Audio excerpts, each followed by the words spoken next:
పవన్ కళ్యాణ్ గారు భారతీయ జనతా పార్టీ సారథ్యంలో వచ్చినందుకు రామాయణ యుద్ధం రాముడు లక్ష్మణుడు హనుమంతుడు చేసినప్పటికీ కూడా ఉడత సాయం కన్నా కాస్త ఎక్కువ సాయం ఈ మహాక్రతువులో నా పాత్ర ఉందనేది నాయకులకు తెలియనట్టు నటించిన ప్రజలందరికీ తెలిసిన సత్యం. నేను ఏ పదవి ఆశించేవాడినైతే నాకున్న పదవిని వస్తుందో రాదో కొత్త ప్రభుత్వం అని నేను ఉన్న పదవిని వదులుకున్నా. సో ఈ ప్రభుత్వం చంద్రబాబు నాయుడు గారిని ముఖ్యమంత్రి చేయాలి అని చెప్పి నేను కష్టపడ్డా, జగన్మోహన్ రెడ్డిని దింపాలని నేను కష్టపడ్డా.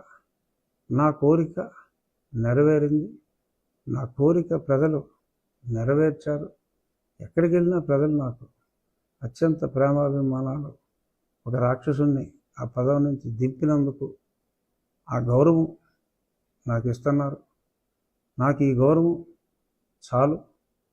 ఇద్దరు మంచి వ్యక్తులు పరిపాలన బాధ్యతలు స్వీకరించినందుకు, అందులో రవ్వంత నా పాత్ర కూడా ఉన్నందుకు, ఒకళ్ళు ముఖ్యమంత్రి ఒకళ్ళు ఉప ముఖ్యమంత్రి అయినందుకు, నా పాత్ర కూడా ఆ ఫౌండేషన్ స్టోన్లో ఉన్నందుకు ఆ హ్యాపీనెస్ నాకు చాలు.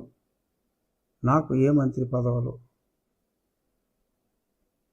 ఇవ్వనందుకు నేనేమి భగవంతుని సాక్షిగా బాధపడతలేదు. ఎందుకంటే నన్ను ఎంతోమంది, కొన్ని వందల మంది మెసేజ్ల ద్వారా ఫోన్ చేసి ఓదారుస్తున్నారు. అయ్య బాబోయ్, అసలు నేను ఫైట్ చేసింది పలానా వాళ్ళు ముఖ్యమంత్రి అవుతారని కాదు నాయన, అతన్ని దింపాలనే నేను ఫైట్ చేసింది. సో కాబట్టి నా కోరిక నెరవేరిపోయింది. అంచేత నాకు ఇంకేమీ కోరికలు లేవు అని నేను చెప్పట్లా.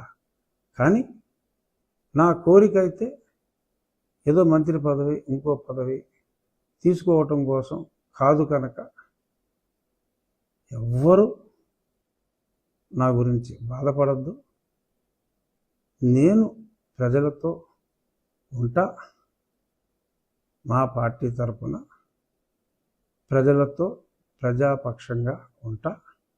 జగన్మోహన్ రెడ్డి గారికి చివరిగా నా సూచన ఏంటంటే, you come to the assembly, don't miss assembly on the day 1. Mister Jagan, mister అంటే గౌరవం, అదేమి అసభ్యతగా మాట్లాడింది కాదు. జగన్మోహన్ రెడ్డి గారు, మీరు తప్పకుండా అసెంబ్లీకి మొదటి రోజే రండి. సంఖ్య ముఖ్యం కాదు. You play a constructive opposition role. మీరు చాలా తప్పులు చేశారు గతంలో. మీరు ఒకవేళ మా ప్రభుత్వం తప్పు చేయదు, తప్పు చేసినా ప్రశ్నించడానికి మీకు ఆత్మసాక్షి అడ్డు రావచ్చు, అరే ఈ తప్పు నేను చేశాను అని. కానీ చెప్పండి, ఒకవేళ మేమంటూ తప్పు చేస్తే చెయ్యం, కానీ తప్పు చేస్తే గతంలో నేను కూడా ఇటువంటి తప్పు చేశా, ఈ తప్పు చేయొద్దు అని play a constructive opposition role. Even if you have 11 members, you may not be the leader of the opposition, be there. ప్రజాస్వామ్యంలో అపోజిషన్ అనేది అవసరం.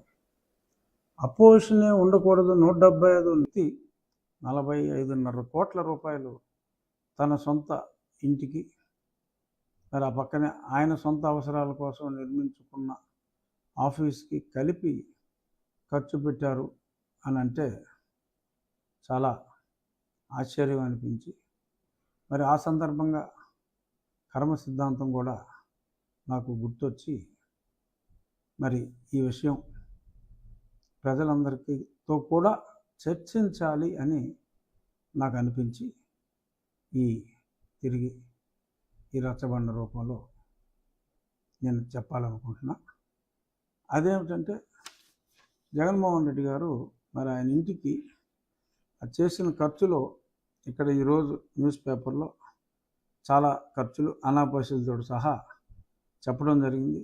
ముందుగా ఆ ఖర్చుల గురించి చెప్పి ఏది మనం ప్రభుత్వ ఖర్చుగా భావించవచ్చో, ఏది మరి జగన్మోహన్ రెడ్డి గారి దగ్గర ఖచ్చితంగా వసూలు చేయవలసిన అవసరం ఎంత ఉందో చర్చిద్దాం. ఖర్చుల పద్దులో ఇంటికి అల్యూమినియం కిటికీలు, దృఢమైన చెక్క తలుపుల ఏర్పాటుకు 75 లక్షలు ఖర్చు చేశారు.